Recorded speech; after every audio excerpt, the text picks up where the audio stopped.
안녕하세요. 오늘도 나라 안팎 이야기를 전달해드리러 왔습니다.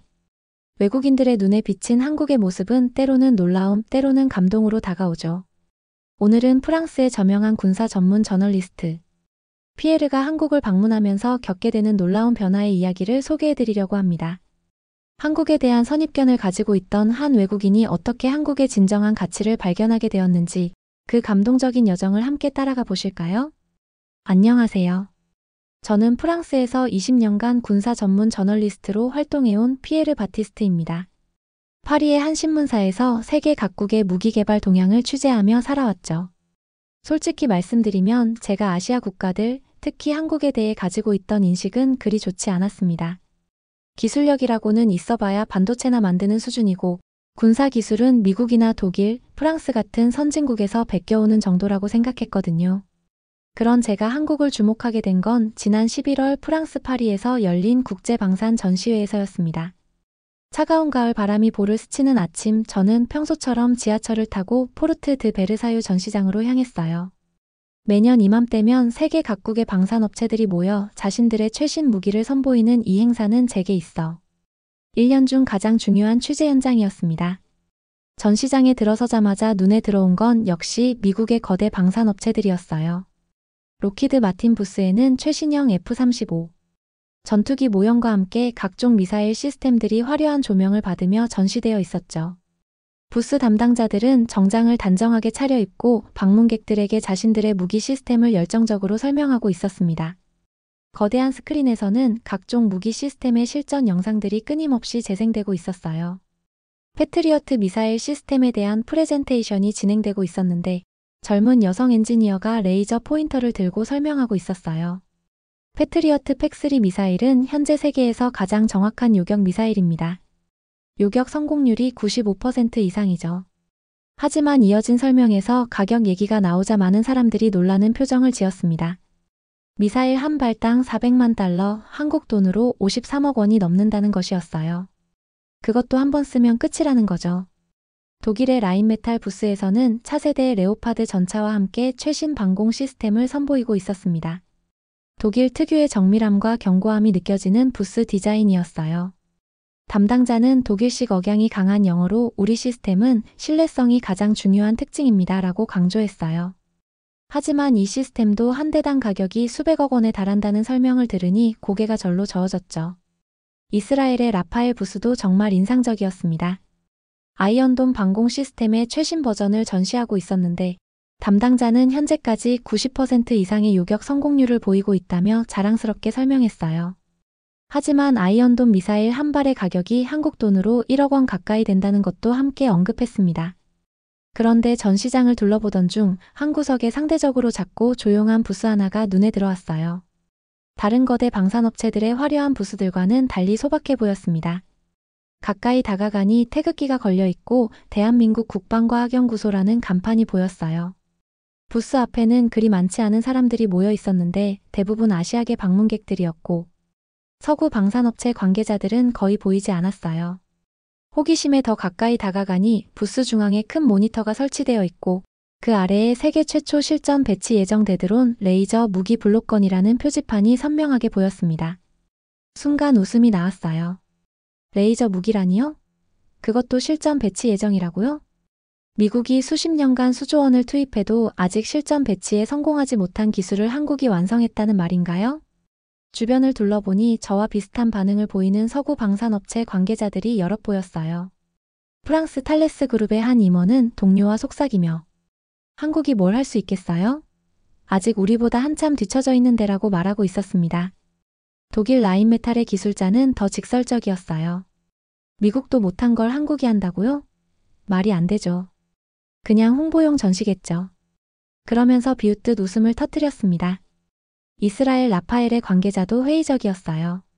레이저 무기는 우리도 20년째 연구하고 있지만 아직 실전 수준은 아니에요. 특히 기상 조건에 영향을 받는 문제는 아직 해결되지 않았거든요 라며 전문가적인 견해를 밝혔죠. 미국 록히드 마틴의 한 엔지니어는 더 구체적으로 설명했습니다. 레이저 무기의 가장 큰 문제는 대기 중의 수분과 먼지예요. 조금만 흐린 날씨에도 위력이 크게 떨어지거든요. 저도 마음속으로는 비슷한 생각이었어요. 물론 한국의 기술력이 최근 들어 눈에 띄게 발전한 것은 사실입니다. 반도체 분야에서는 이미 세계 1위고 조선업도 세계 최고 수준이죠. 하지만 레이저 무기는 차원이 다른 문제였어요. 이건 단순히 기술력의 문제가 아니라 기초과학부터 시작해서 엄청난 자본과 인력, 그리고 수십 년의 경험이 필요한 분야였거든요. 그래도 기자로서의 호기심은 남아 있었습니다. 혹시 모르잖아요? 한국이 정말 뭔가 다른 방식으로 이 문제를 해결했을지도 모르니까요. 부스 담당자에게 다가가서 간단히 인사를 나누었어요. 30대 초반으로 보이는 젊은 한국인 엔지니어였는데 유창한 영어로 자신들의 기술을 설명하기 시작했습니다. 안녕하세요. 저희 블록건 시스템에 관심을 가져주셔서 감사합니다. 저희 시스템은 기존의 레이저 무기와는 완전히 다른 방식입니다. 그가 말했어요. 기존 레이저 무기들이 갖고 있던 날씨나 기상 조건의 제약을 극복했고 전력 효율성도 획기적으로 개선했습니다. 하지만 저는 이미 마음속으로 또 다른 마케팅 과장이라고 결론을 내리고 있었어요. 지난 20년간 수많은 방산업체들이 자신들의 기술을 과장해서 홍보하는 것을 너무 많이 봐왔거든요. 특히 아직 완성되지 않은 기술을 마치 완성된 것처럼 포장하는 경우가 많았습니다. 구체적으로 어떤 방식으로 기상 조건 문제를 해결하셨나요? 제가 좀 더 구체적으로 물어봤어요. 죄송하지만 기술적 세부 사항은 보안상 공개할 수 없습니다. 하지만 실제 테스트 결과는 보여드릴 수 있어요. 담당자가 대답했습니다. 정말 실전 배치가 가능한 수준인가요? 제가 직접적으로 물었어요. 네, 이미 실전 테스트를 여러 차례 완료했고 내년 초부터 실제 배치될 예정입니다. 담당자가 자신 있게 대답했죠. 저는 고개를 저으며 나중에 시간이 되면 연락드리겠습니다 라고 대답하고 명함만 받았어요. 사실 별로 기대하지 않았거든요. 그 자리를 떠나면서도 역시 과장된 홍보였구나라는 생각밖에 들지 않았습니다. 부스를 나서면서 주변에 있던 다른 방산업체 관계자들과 자연스럽게 대화를 나누게 되었어요. 모두들 비슷한 반응이었습니다. 한미국 록히드 마틴의 임원은 한국이 몇 년 사이에 많이 발전한 건 인정하지만 레이저 무기는 아직 우리도 어려워하는 분야인데라며 의구심을 표했어요. 아마 실험실에서만 되는 기술을 과장해서 홍보하는 것 같아요 라고 영국 BA의 관계자가 덧붙였죠. 그날 저녁 파리 시내의 한 카페에서 하루 종일 수집한 자료를 정리하고 있었어요. 각국의 차세대 무기 개발 동향을 정리하면서 메모를 다시 읽어보니 역시 가장 주목할 만한 기술은 미국과 독일의 차세대 미사일 방어 시스템이었습니다. 하지만 여전히 막대한 비용과 제한적인 운용 능력이 문제였어요. 커피를 마시며 노트북으로 기사 초안을 작성하던 중 책상 위에 놓인 명함들이 눈에 들어왔습니다. 하루 종일 받은 수십 장의 명함 중에서 한국 국방과학연구소 명함이 보였어요. 다시 자세히 보니 뒷면에 이메일 주소와 함께 작은 글씨로 실제 테스트 영상 요청 시 제공 가능이라고 적혀 있었습니다. 솔직히 말하면 별로 기대하지 않았어요. 하지만 20년간 이 일을 해오면서 배운 것이 있다면 아무리 작은 단서라도 놓치지 않는 것이었습니다. 혹시 모르잖아요? 정말 뭔가 있을지도 모르니까요. 간단한 이메일을 작성했어요. 안녕하세요. 오늘 전시회에서 만났던 프랑스 기자 피에르 바티스트입니다. 혹시 말씀하신 테스트 영상을 볼 수 있을까요? 기사 작성을 위해 필요합니다. 메일을 보내고 나서도 별로 기대하지 않았어요. 아마 며칠 후에 간단한 홍보용 영상 하나 정도 받게 되겠죠. 그것도 받을 수 있다면 말입니다. 대부분의 방산업체들은 보안을 이유로 실제 테스트 영상은 잘 공개하지 않거든요. 다음날 아침 파리 아파트의 작은 침실에서 눈을 떴을 때 가장 먼저 한 일은 이메일을 확인하는 것이었습니다. 컴퓨터를 켜고 받은 편지함을 열어보니 예상했던 대로 별다른 답장은 없었어요. 어젯밤 한국 국방과학연구소에 보낸 메일에 대한 답이 올 거라고. 크게 기대하지는 않았지만 그래도 조금은 아쉬웠죠. 하지만 오전 10시쯤 커피를 마시며 아침 뉴스를 보고 있을 때 이메일 알림이 울렸습니다. 발신자를 보니 ADD 코리아라고 되어 있었어요. 국방과학연구소였죠. 마음이 조금 두근거리면서 메일을 열어봤습니다. 안녕하세요, 피에르 바티스트 기자님. 어제 전시회에서 만난 김민수입니다. 저희 블록건 시스템에 대한 관심을 가져주셔서 감사합니다. 말씀하신 테스트 영상을 공유해드리고 싶지만 보안상의 이유로 일반 이메일로는 전송이 어렵습니다. 여기까지 읽고 나서 역시 그렇겠지라고 생각했어요. 대부분의 방산업체들이 이런 식으로 거절하거든요. 하지만 메일은 계속 이어졌습니다. 대신 보안이 적용된 특수 링크를 통해 제한된 시간 동안만 시청하실 수 있도록 안내해드리겠습니다. 이 링크는 일회성이며 24시간 후 자동으로 접속이 차단됩니다. 이건 좀 신기했어요. 보통은 그냥 보안상 공개할 수 없다고 끝나는 경우가 많은데 이렇게 특수 링크까지 제공한다는 건 뭔가 정말 보여줄 게 있다는 뜻일까요? 메일 하단에는 긴 암호화된 링크가 있었고 링크 아래에는 접속 코드도 함께 적혀 있었죠. 참고로 이 영상은 지난달 우리나라 서해상에서 실시된 실제 테스트 영상입니다. 기상 조건은 흐린 날씨에 바람도 강한 상황이었습니다. 흐린 날씨에 바람도 강한 상황이라고요? 이건 좀 의외였어요. 보통 무기 테스트는 최적의 조건에서 하는 게 일반적인데 굳이 악조건에서 테스트한 영상을 보여준다는 게 좀 이상했습니다. 링크를 클릭하자 보안 인증 페이지가 나타났어요. 상당히 전문적으로 만들어진 사이트였습니다. 이메일로 받은 접속 코드를 입력하니 추가 인증 절차가 나왔어요. 휴대폰 번호를 입력하라고 하더라고요. 좀 번거로웠지만 호기심이 더 컸습니다. 휴대폰으로 인증 번호를 받아서 입력하자 드디어 영상 재생 페이지가 나타났어요. 플레이어 주변에는 녹화 차단, 캡처 차단, 일회성 시청 같은 경고, 문구들이 빽빽하게 적혀 있었습니다. 정말 보안에 신경을 많이 쓴 것 같았어요. 영상을 재생하자 먼저 날짜와 시간이 화면에 표시되었습니다. 2024년 10월 27일 오후 3시 15분 서해상 테스트장이라고 되어 있었어요. 그리고 화면에는 회색빛 구름이 가득한 바다가 보였습니다. 정말로 날씨가 좋지 않아 보였어요. 카메라는 해상의 한 함정에서 촬영한 것 같았습니다. 멀리 보이는 또 다른 함정에서 뭔가가 발사되는 모습이 보였어요. 작은 물체들이 하늘로 올라가더니 이내 여러 개의 점으로 흩어졌습니다. 드론들인 것 같았어요. 표적 드론 10대 발사 완료라는 음성이 들렸습니다. 한국어였지만 영어 자막이 함께 제공되고 있었어요. 그 순간 정말 이상한 일이 벌어졌어요. 화면에는 아무것도 보이지 않았는데 드론 하나가 갑자기 연기를 내기 시작했습니다. 그리고 곧바로 바다로 추락했어요. 정말 순식간이었습니다. 뭔가 발사된 게 있나? 화면을 더 자세히 봤지만 미사일이나 포탄 같은 건 전혀 보이지 않았어요. 함정에서 아무것도 발사되지 않았는데 드론이 떨어진 거였습니다. 몇 초 후 두 번째 드론이 똑같은 일을 겪었어요. 갑자기 연기를 내더니 추락했습니다. 1호기 격추 확인, 2호기 격추 확인 이런 음성들이 계속 들렸어요. 이게 레이저 무기라고요? 혼잣말이 나왔어요. SF 영화에서 보는 것처럼 빨간 광선이나 파란 광선이 쫙 나가는 게 아니었거든요. 그냥 드론들이 갑자기 고장나서 떨어지는 것 같았어요. 하지만 계속 지켜보니 패턴이 있었습니다. 드론들이 하나씩 차례로 떨어지고 있었는데 그 간격이 너무 규칙적이었어요. 3초, 2초, 3초, 2초 이런 식으로요. 분명히 뭔가가 의도적으로 공격하고 있었습니다. 혹시 보이지 않는 레이저인가? 갑자기 생각이 났어요. 예전에 읽은 기사에서 군사용 레이저는 대부분 적외선 영역을 사용한다고 했거든요. 사람 눈에는 보이지 않지만 엄청난 에너지를 가진 빛이라고 했었어요. 영상에서는 이런 설명이 나오기 시작했습니다. 한국어 음성의 영어 자막이었어요. 블록건 시스템은 고출력 적외선 레이저를 사용합니다. 비가시광선 영역이므로 육안으로는 확인할 수 없지만 표적에 도달하는 순간 강력한 열에너지로 전환됩니다. 아, 그래서 아무것도 보이지 않았구나. 적외선이니까 사람 눈에는 안 보이는 거였어요.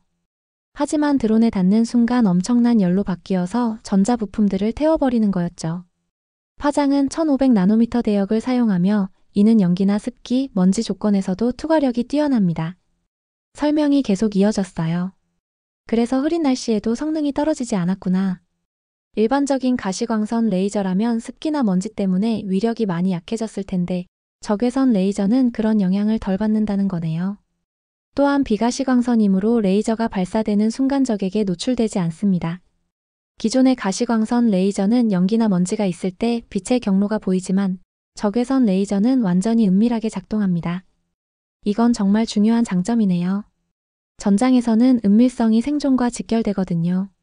적이 어디서 공격받는지 모르면 반격하기도 어렵고 회피하기도 어려우니까요.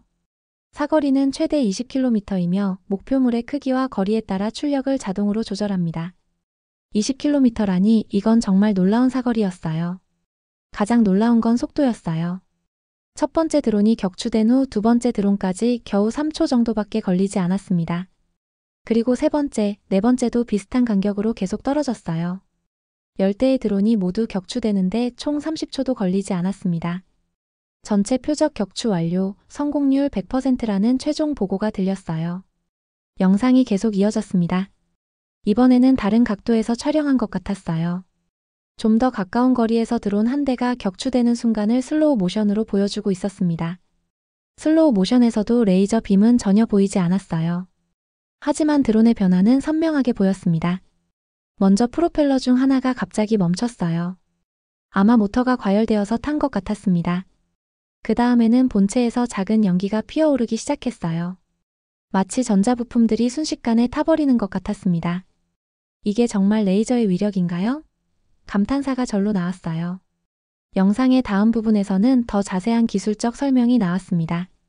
기존의 가시광선 레이저와 달리 적외선 레이저는 대기 중 산란이 적어 먼 거리까지 에너지 손실 없이 도달할 수 있습니다. 특히 1500나노미터 파장대는 수증기나 미세먼지의 영향을 최소화할 수 있는 최적의 파장입니다. 정말 놀라운 일이 벌어졌어요. 이번에는 더 많은 드론들이 동시에 공격해오는 상황이었습니다. 화면에 동시 공격 드론 50대라는 자막이 떴어요. 50대라고요?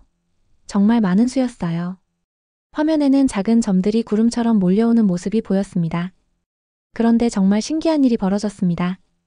여전히 아무것도 보이지 않았지만 드론들이 하나둘씩이 아니라 여러 대씩 동시에 떨어지기 시작했어요.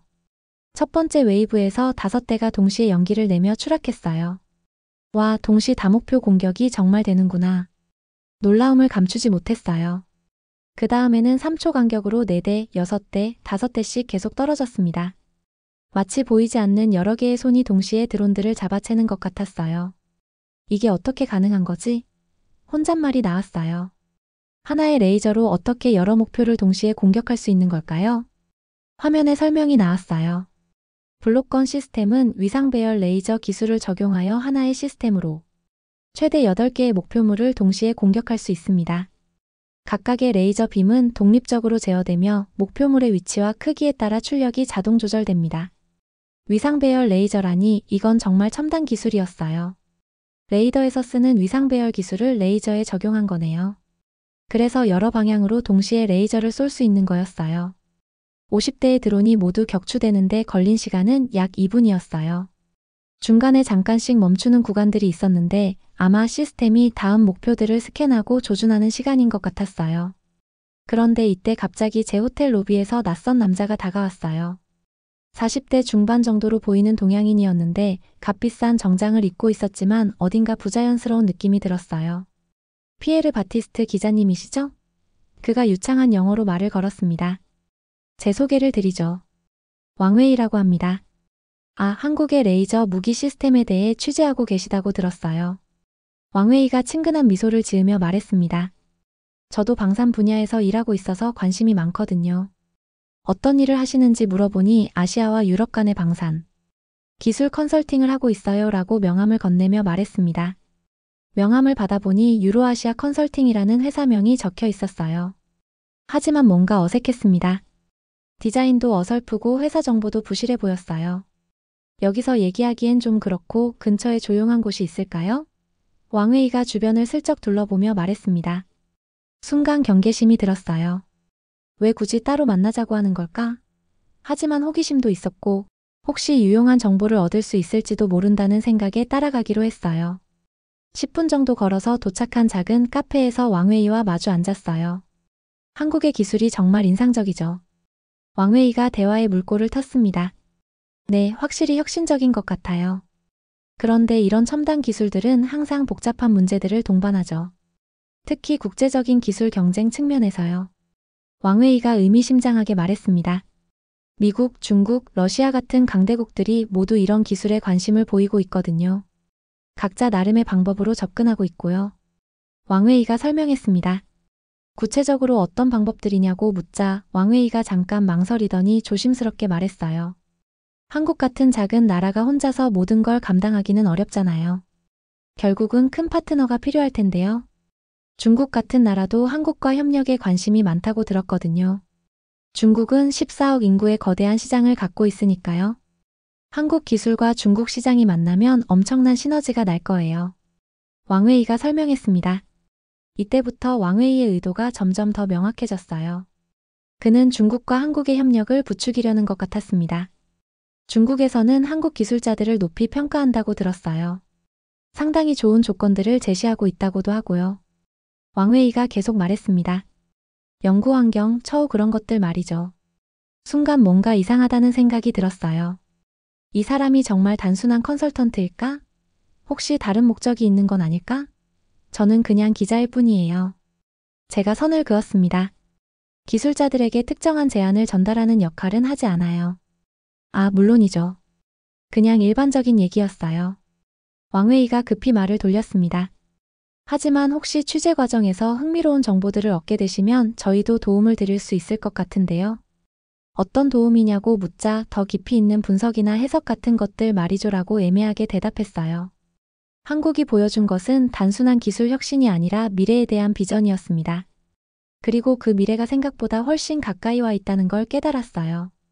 작은 나라지만 큰 꿈과 기술로 세계를 놀라게 하는 대한민국의 모습이 참 자랑스러웠습니다.